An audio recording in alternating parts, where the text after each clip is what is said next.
The B-1 battle droid is the literal definition of a clanker. The term first appeared in 2005 in the Republic Commando game and henceforth went on to appear in a bunch of different Star Wars media. The clones during the Clone Wars used the term most prominently to refer to the Separatist battle droids that they fought against as a sort of slur.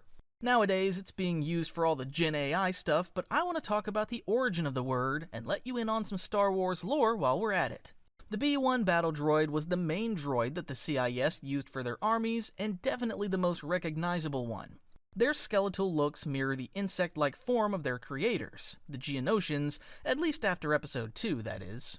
Before that, their looks were actually based on a Neimoidian skull, funnily enough. The B-1 is very reminiscent for not being the brightest clanker on the battlefront, as they were known for being very chatty and couldn't really adapt to any changing circumstances. Their main strength came from their low cost to produce, and that they could overwhelm the enemy forces by sheer numbers.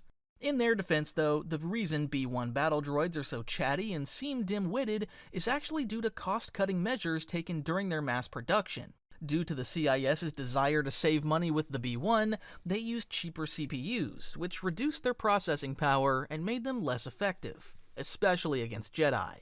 So, yeah, that's the in-universe reason that they're so comical and talkative. They stood at 1.93 meters in height and were usually equipped with E5 blasters.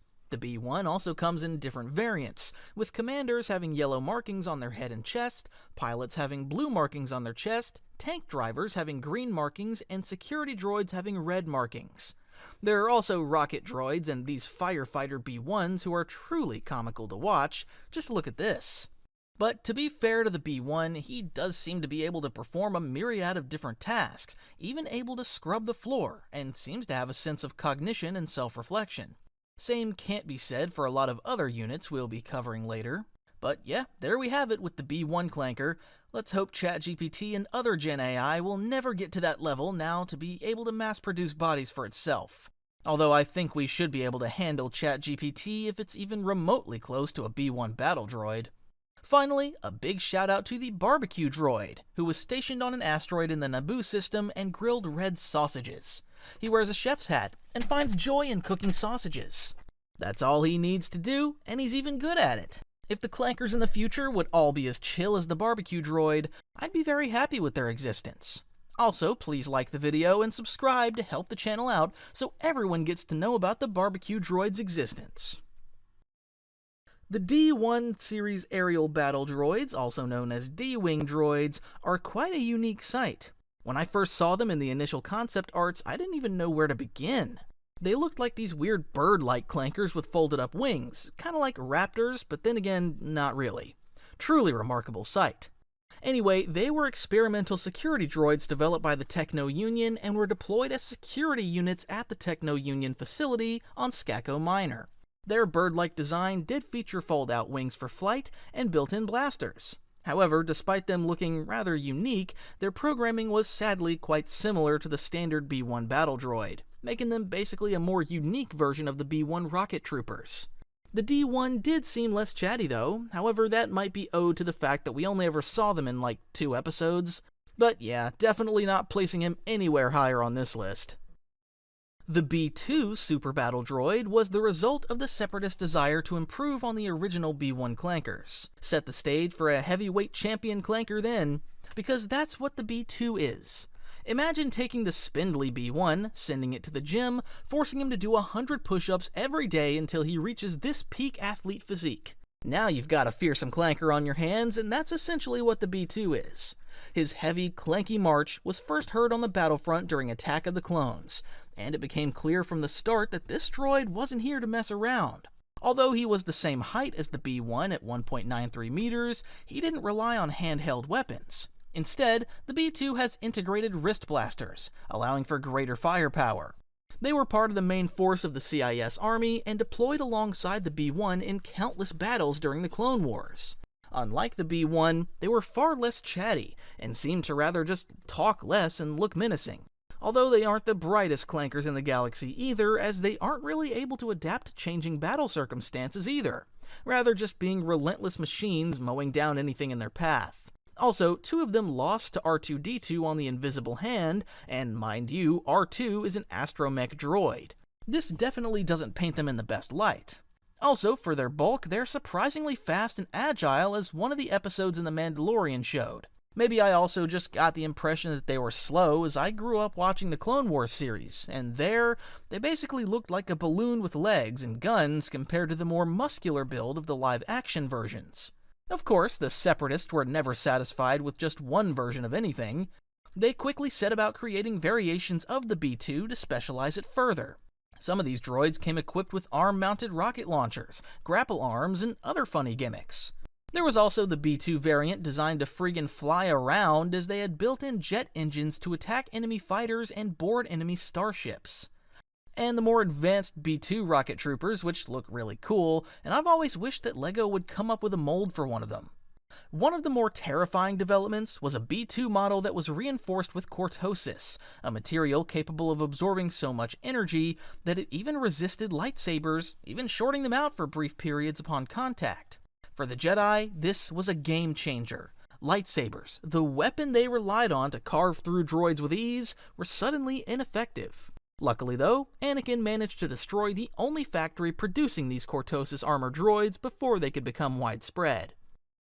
The B-3 Ultra Battle Droid was a much larger and more heavily armored version of the B-2 Super Battle Droid, coming in at a whopping 4 meters in height, which made it over double the size of a B-2. It had a right arm with a flamethrower and a left arm with a plasma cannon. It also had 2 smaller secondary arms equipped with rapid-fire blaster cannons. Additionally, the droid's left shoulder housed a missile launcher. The B-3 also was equipped with a density projector, which could increase the droid's weight by 20 times. This allowed it to anchor itself firmly in place, making it nearly impossible to topple over despite its high center of gravity. However, they had a lot of technical issues and were therefore never mass-produced by the Separatists and used very sparingly. But should this absolute unit of a Clanker have ever managed to hit the battlefront in large numbers, I think the clones might have had some problems. I think a droid this menacing is almost hard to describe as a Clanker, and I certainly would not want ChatGPT to be a B-3 Ultra Battle Droid. I think this is probably the most popular Clanker next to the B-1, or certainly the most recognizable one.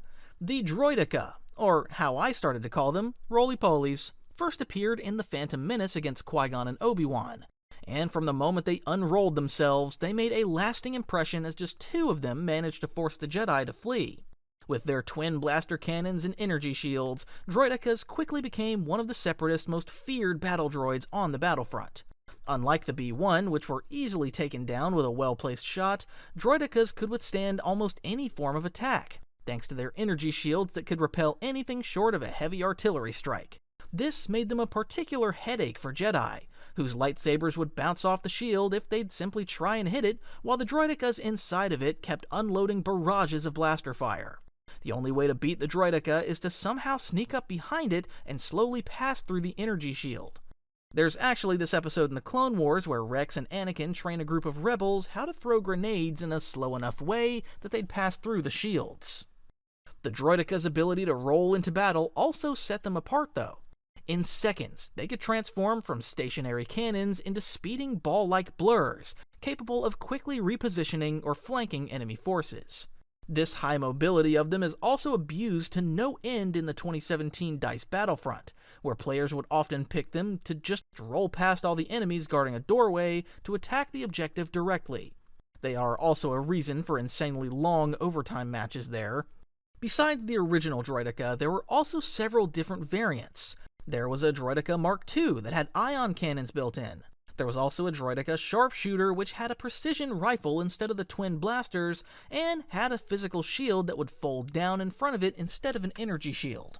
And there's also the Ultra Droideka, who's basically a regular Droideka but just around 3 times its size.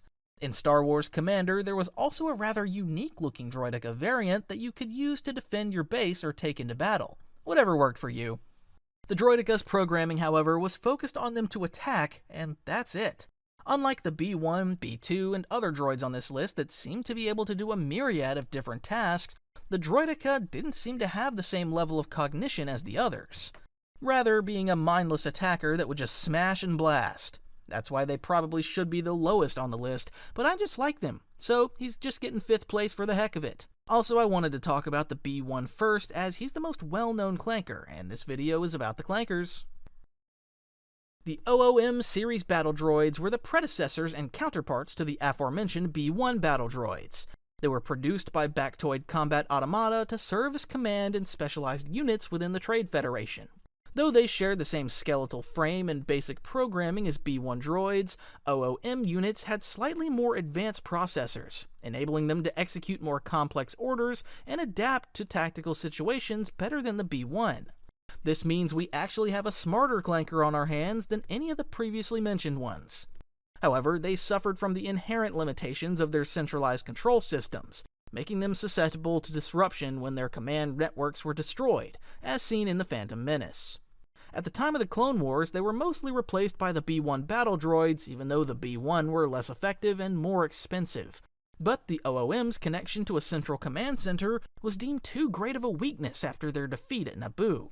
So, if you ever wondered why the later B1 we see in the Clone Wars was very chatty and silly, while the droids we see in Episode 1 were very straightforward and didn't do silly things, well, now you know that it was due to their lack of individuality, because they were OOM models. Here's a funny example. Look, it's RB551.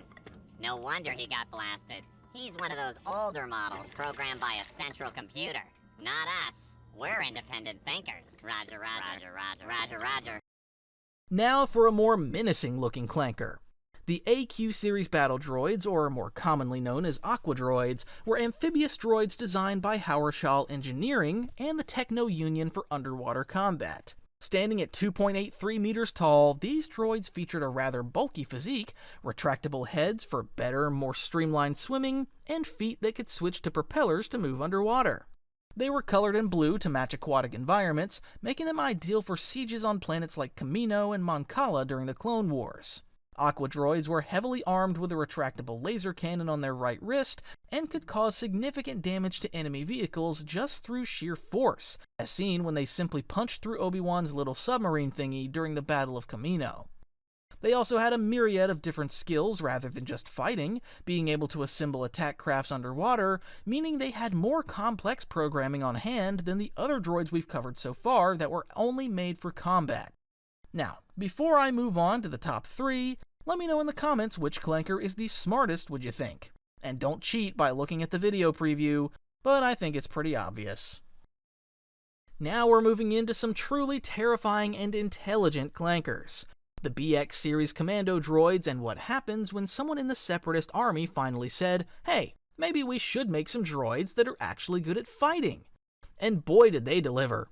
First showing up in the Clone Wars episode Rookies, these lean, mean fighting machines made quite the entrance, dispatching the entire clone force on the base and taking over the command center. The BX droids were often equipped with vibro swords that they could carry on their back and a standard blaster. They could also change their voices and in general are more individual and smarter than the B1 and B2 droids.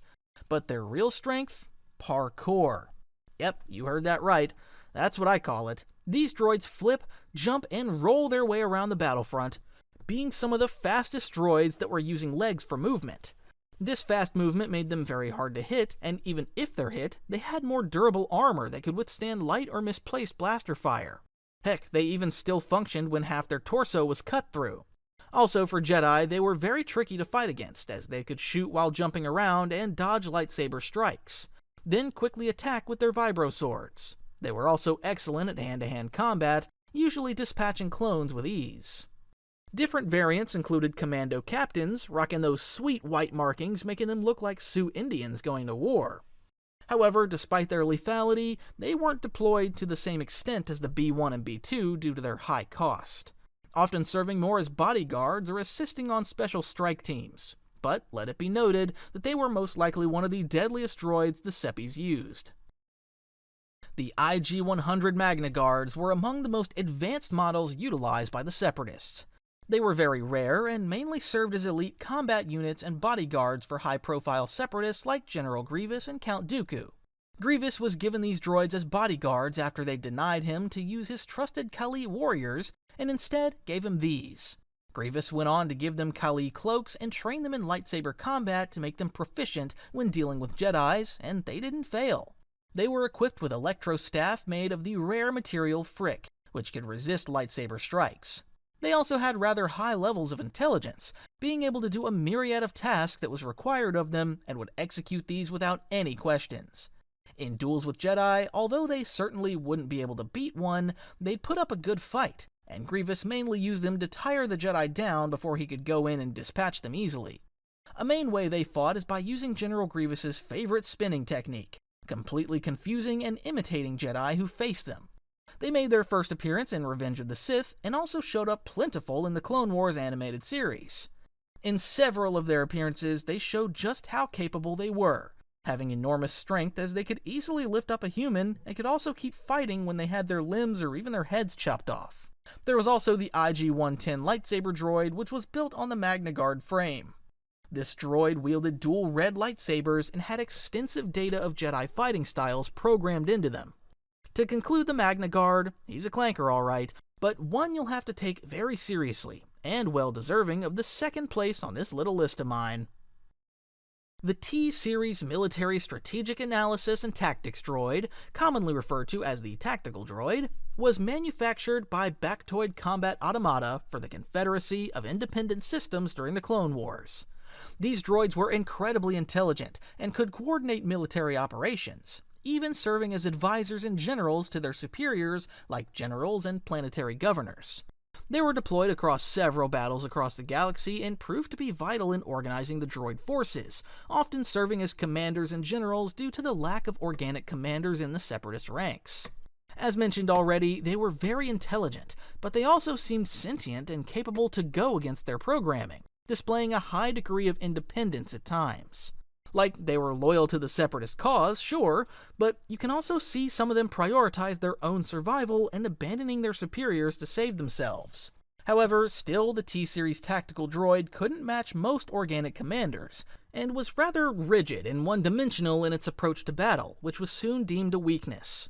There's also this funny one that tried to torture Eth Koth with his arm and failed to realize that his hand had been cut off already. Funny stuff that, though I wouldn't take anything away from them still. But although the T-Series is still incredibly intelligent, it just doesn't compare to the number 1 spot. At number 1, was there even any doubt? Of course it's the Super Tactical Droid. As the Clone Wars progressed, the more advanced ST-Series droids were introduced. Its official name is ST-Series Military Strategic Analysis and Tactics Droid, and it was a further enhanced version of the T-Series tactical droids. With it, they addressed the T-Series limitations by featuring superior strategic processing and intelligence, enabling the Super Tactical Droid to analyze battlefield conditions and predict responses from organic commanders, which the T1 series often failed to do. Super Tactical Droids served as effective battlefield commanders, often filling the roles of commanders or generals, with notable examples including Generals Kalani and Linwodo, the latter serving directly under Count Dooku. They were so capable in their predictions that only the best organic generals and commanders on the Republic side were able to outsmart them.